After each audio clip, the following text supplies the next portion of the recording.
Back in 2010, the legend of Madison Bumgarner began, and postseason baseball would never be the same again, at least when the San Francisco Giants participated. To start, I absolutely love Madison Bumgarner. He's probably the only pitcher I actually adore and am okay with yelling at the opposing hitters to run. Side note, but I am totally a hypocrite on that. When other pitchers throw a fit for giving up a home run, they're public enemy number one in my book. When Mad Bum does it, though, I don't know, I feel like he's almost earned the right to act the way he does, if that makes any sense. Maybe it doesn't make any sense to you, and that's okay. You're allowed to love or hate Bumgarner, but when he does yell at the opposing hitters, like when he always would to Yasiel Puig or when he did to Max Muncy and others, it makes for great TV. I mean, I just love when he goes back and forth with the hitter. It makes things fun. However you feel on Madison Bumgarner, though, he's always been a pitcher and person to me who's really stood out. He's never thrown as hard as the other big guys, and he's never necessarily had the nastiest must-see TV kind of stuff on the mound either. He just seemed to go out there, gut it out, and get the job done. No excuses. In baseball, or any sport for that matter, but especially in baseball, the mentality of the player really has a lot to do with how successful they are. If you're weak-minded and let people get in your head easily or shy away from the big stressful moments, you're not going to do very well, or at the very least, not going to reach your full potential. It's just not going to happen. Madison Bumgarner has the guts of a king, and his track record in the postseason proves that. But before we get any further, if you're new to the channel or just haven't subscribed yet, consider doing so. And also, after hitting 100k, I now have some iTalk Studios merch out. So go check out the store on the channel and see if anything catches your eye. What Bumgarner was able to accomplish in not just the regular season, but in the month of October with the Giants is something that should forever be appreciated. He unfortunately hasn't thrown a postseason pitch since 2016. It's been about 7 years. That's crazy to think about. It really has been a while. And after being on some really bad Giants teams post 2016, the postseason was just never going to be an option. But Mad Bum kept going. He kept taking the mound, eating up innings, and got the job done. Throughout his entire Giants tenure, which was about 10 years, Bumgarner pitched his way to a 3.13 ERA, won 119 games, and struck out just under 1,800 hitters in 1,846 innings, averaging around 170 innings per year, and if you take away his short stint in 2009 and his rookie season in 2010, Mad Bum averaged at 192 innings from 2011 through 2019. In 2017, Bumgarner would be forced to miss 3 months of the season at one point because of a dirt bike accident which injured his pitching arm and his ribs. He ended up having good numbers upon his return, but only pitched 111 innings that year. And in 2018, a broken finger suffered in spring training this time around would knock him out for a good chunk of the season, and although he ended up having solid numbers for the year, it was just in about 130 innings pitched.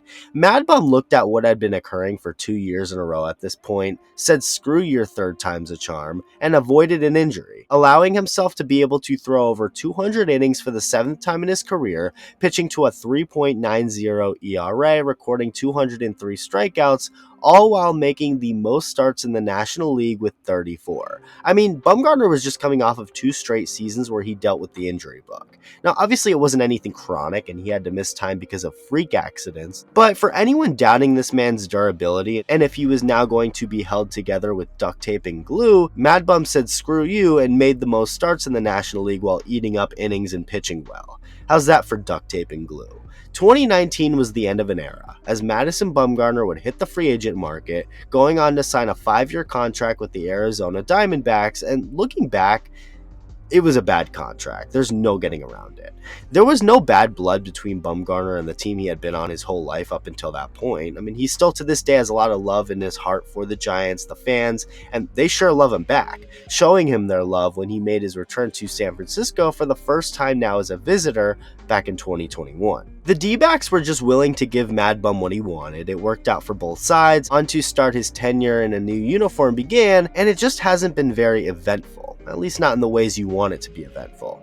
The exact details of the contract are $85 million over 5 years, and according to Bumgarner himself, he left more money on the table elsewhere to sign with Arizona, confirming the report made by Bob Nightingale, who said that rival clubs believed Bumgarner had turned down multiple 5-year, $100 million+ offers.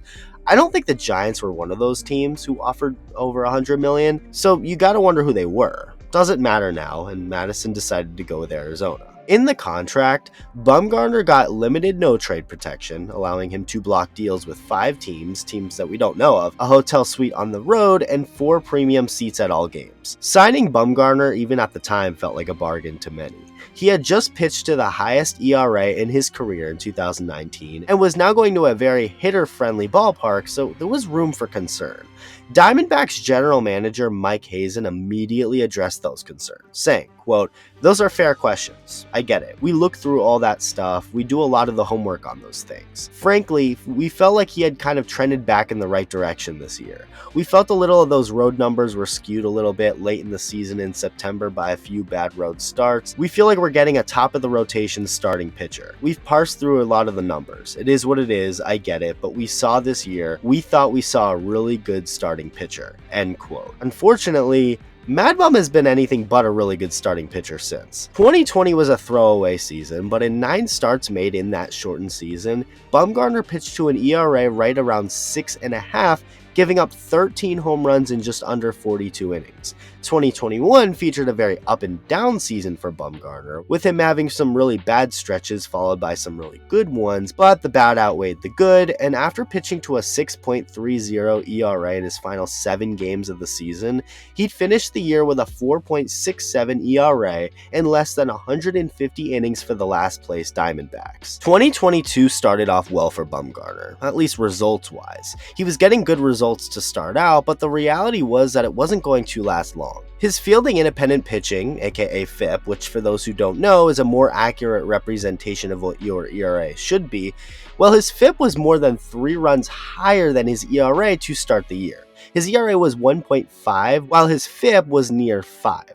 In other words, Bumgarner was getting very lucky out on the mound, and that luck eventually caught up to him. He'd finished the 2022 season with a 4.88 ERA at about 158 innings, giving up 25 home runs after giving up 24 in 2021. He just hasn't been good. And the bad news is that the Diamondbacks still have Mad Bum on the books for 2 more years. The good news? That it's only 2 more years. There's been talk over the last year about trading him, and maybe we see that happen in 2023, but it's hard to see something like that happening without the D-backs having to eat most, if not all, the money remaining owed to Bumgarner, as he's still due to make $23 million this upcoming season and $14 million in the 5th and final season of the deal, so still almost $40 million left that Arizona still has yet to give the big lefty. The big lefty who has only brought negative value to the Diamondbacks since getting there. The Madison Bumgarner contract is one of those deals that make sense why some teams shy away from giving out big contracts. I mean, you can understand why they do that. They're big risks. I mean, we see it happen all the time. Sure, you get a guy like, I don't know, Mookie Betts. He's been great ever since signing that extension with the Dodgers.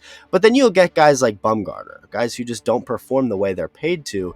It was a big swing and a miss of a move for D-backs general manager Mike Hazen. It just didn't work out, at least not yet, but with the majority of the contract over and only severe regression being brought out to the mound by Bumgarner, it just doesn't seem like it will be a good contract looking back in 2 years from now either. Madison Bumgarner used to be one of the best pitchers in baseball. He was a horse. He ate up innings, came through when you needed him most, and won championships for the San Francisco Giants, especially in 2014.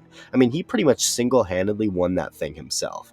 But since signing the Diamondbacks contract, a contract that many questioned at the time, Bumgarner just hasn't been anywhere near the same pitcher. And you gotta wonder if he ever gets back to what he once was, whether it's with the Diamondbacks, maybe back with the Giants, or totally different organization. Let me know what you think. Thank you for watching, and I'll see you in the next video.